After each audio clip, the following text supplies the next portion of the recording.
name is Ryan Cam, and welcome back to the 1999 Project, where I try and fail to review every movie from the year 1999. We've got a busy week this week, and we've got an even more loaded one next week. So let's get cracking, starting off with yet another movie from the fine folks over at Disney Channel. However, thankfully, this is one of the good ones. It's Johnny Tsunami. Disney Channel original movie, Johnny Tsunami. Saturday, July 24th at 7, 6 Central on Disney.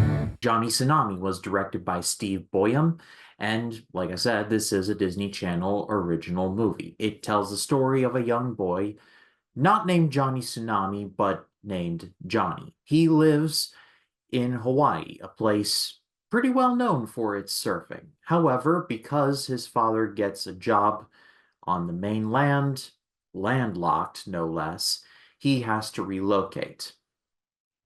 And the best way that I can describe this movie, literally, is the movie Airborne. If you have never seen the movie, it's basically the plot that I just described. However, swap out the surfing, or swap out the snowboarding and the skiing for rollerblading. The movies are literally, in terms of plot, pretty much the same. And if you have an idea of what this movie is in your head, you're pretty much spot on with it. You got the fish out of water, that being Johnny. You got the high school bullies. You got the friend, in this case played by Cyborg from Smallville. Rest in peace. You got the bullies who are way too over the top. The principal, who at the very best just doesn't care about any of this. So, by all accounts, this is like Airborne. Watch Airborne if you haven't gotten it already. But to be completely honest, I didn't hate this movie as much as I thought that I would. As it turns out, the movie is it's actually pretty good. Like I said, it's very much a Disney Channel original movie, but it's got something that some of these other Disney Channel original movies lack, and that is heart. Johnny is not the kid to just have a moan and whine and complain at this situation. He says to himself, all right, it is what it is, and he tries to make the best of it. And I like that attitude about it. What can I say? There was going to be some drama with the father or the mom, but it turns out that doesn't really happen, and they're both pretty supportive, and that is something that I genuinely appreciated. My favorite character in the movie, by a lot, is the grandfather, who is played by, and I'm going to read his name so I get it right, Cary Hiroyuki Tagawa. He's Shang Tsung from Mortal Kombat. So at the end of the day, is this movie formulaic? Yes. Have you seen it before? More than likely, yes. But the movie has heart. It's got a lot of really good snowboard sequences. It's funny at times. I'm going to give this a good rating. I feel like I'm being a little generous, but I gotta call it like I see it. It's formulaic for sure, but the movie made me smile. So it did its job. But now let's talk about a shark movie. Pretty much the shark movie that everyone remembers that is not Jaws. It's Deep Blue Sea.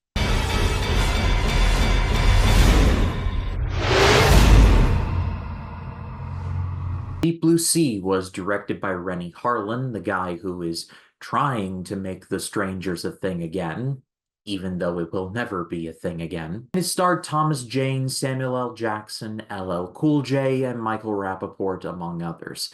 It tells the story of an isolated science lab in the middle of the ocean. They are studying sharks in order to find elements in their DNA to find a cure for Alzheimer's. And if Rise of the Planet of the Apes taught us anything, it's that anyone who looks into anything related to curing Alzheimer's is bound to lead to disaster, which is exactly what happens here. Like I said, when you talk about shark movies, it's either Jaws or this. And Jaws is one of the greatest movies of all time, and Deep Blue Sea is just kind of there, especially when you compare the two.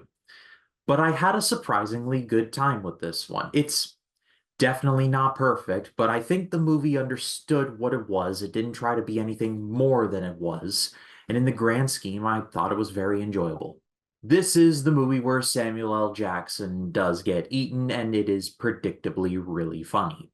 But the rest of the cast is good too. Samuel L. Jackson, in the lead up to it, plays the executive. He's basically the executive of the company that's financing this whole operation, and he is good in the role. Thomas Jane and LL Cool J are both good in their roles. LL Cool J has all the funny lines in the movie, including one where when everything goes down, he's like, I'm gonna die, I'm a chef and I'm gonna die in my own oven. I got a good laugh out of that. Now let's talk about the sharks, and ooh-wee, these things are ugly. The CGI is nowhere near where it is today, and even today it's questionable at best.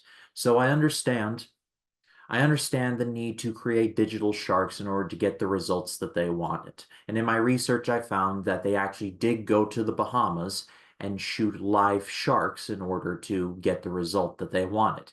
Thomas Jane, during the press junket, had a great story. Well, great to hear, but I'm sure at the time he was just horrified. But he nearly got eaten by a shark and was traumatized by it.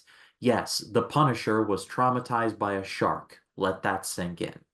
That doesn't change the fact that the CGI in this movie is hot garbage.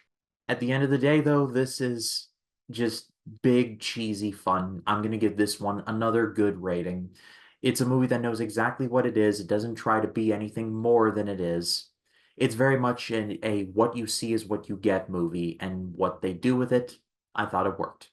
But now let's take a hard left in terms of content, and let's take a look at the other meeting between the two stars of Pretty Woman. It's Runaway Bride. Yes, I did.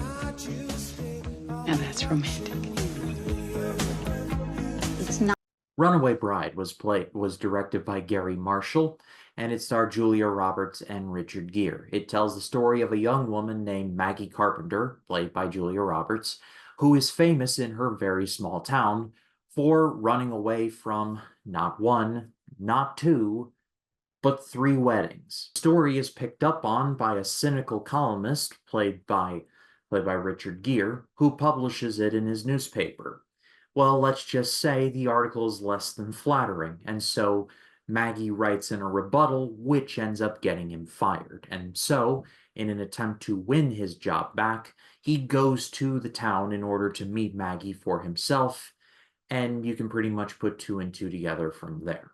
I've watched another movie for this project from this year called Notting Hill, and I loved that movie to pieces. I can safely say that Runaway Bride is not as good as Notting Hill, but I enjoyed it more than I thought I would. And I think it really comes down to the chemistry between Richard Gere and Julia Roberts. Julia Roberts is my favorite part of the movie. Is she has her legitimate reasons as to why she ran away from these weddings. It's just this town basically has turned her into a bit of a circus freak, and you immediately feel sorry for her. This movie basically is the story of two people who have their walls firmly up, those walls slowly crumbling down. And the more that they know about each other, the more they realize that they're not exactly as different as they make themselves out to be. It's a very similar romantic tale, but it's told very well. Joan Cusack is in the movie as Maggie Carpenter's friend. Hector Elizondo from Last Man Standing is the editor of the newspaper. He's great. Christopher Maloney is one of the fiancés that got left behind, and he's good in his role. Really, this is a movie that very much plays into the formula of like the mid to late 90s rom-com stuff, but it's pros who clearly know what they're doing, and it shines. Really, my favorite part of the movie was the ending, where Ike and Maggie end up getting together and you see the wedding. It's over the credits, but when they do get back together in Ike's apartment, it touched me. It really got to me. So much so, I'm going to give this a great rating. I'm going to be a little generous on this one. A very this was a pretty pleasant movie to watch. Again, at parts I was like, come on, people, like get a life if you're making fun of this poor woman. So it was a little mean-spirited at times, but it played into the story, so I'm like, oh, okay, I guess I can forgive it. The performances are really good. Most of the jokes work. I enjoyed this one. But let's round things off for this week by taking a look at a love story, but it's a little unconventional. It's a little movie called Twin Falls, Idaho. Twin Falls, Idaho. It tells the story of a young woman named Penny, played by Michelle Hicks, who is a prostitute. I mean, that's exactly what she does. She discovers the two twin brothers, the Siamese twin brothers, living in a rundown hotel. One of them is very debonair and dashing, and the other one is almost always sick, like all of the time. And the movie chronicles the relationship between Penny and these twins, and the slow deterioration of one relationship and the seeming beginning of another. With the exception of films on this project that I've seen before, I don't really look too deep into plots or trailers.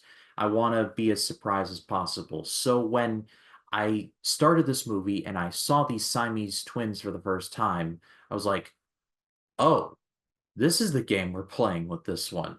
Okay, let's see where this goes. And to be perfectly honest, I liked this movie more than I thought I would. I wouldn't watch it every single day, but I think this story, as unconventional as it is, it moved me. A review on Letterboxd that described this movie as very Lynchian, which I assume means that it's very much inspired by the work of David Lynch. And that makes a lot of sense. David Lynch has directed movies like Eraserhead and The Elephant Man, and this feels very much like The Elephant Man, but not as extreme and even more of a love story than the love elements in that movie. This is very much a story of Penny falling in love with one of the twins while the other twin is slowly dying, and a difficult choice needs to be made in that regard. The Polish brothers are really good in their respective roles, and so is Michelle Hicks. This movie really survives on the chemistry between these three, and it's a very dark movie, but the movie is consistent with its tone, and it really keeps up the tone throughout. Your mileage on this movie is really going to vary, though. This movie's very weird. It's not weird like a Lynch film, but it definitely is in the same vein as it. So if you don't like his movies, I don't really see you liking this one. But I recommend giving this movie at least a chance. I'm going to give this a good rating, but a high good rating. I wouldn't watch this movie every day, like I said, but it's one of those movies that I didn't think much about going in, but saying to myself afterwards, that was better than it had any right to be. But what did you all think of any of the movies I talked about? Let me know in the comments. I'd love to read what you have to say. And stay tuned for next Friday, where undoubtedly this is one of the more loaded weekends that I have done for this 99 project. I'll read you off all 4 movies I'm going to be covering next Friday: The Iron Giant, Mystery Men, The Sixth Sense, and the remake of the Thomas Crown Affair. That is all next week, folks. But until then, my name is Ryan Cam, and I'll see you in the next one.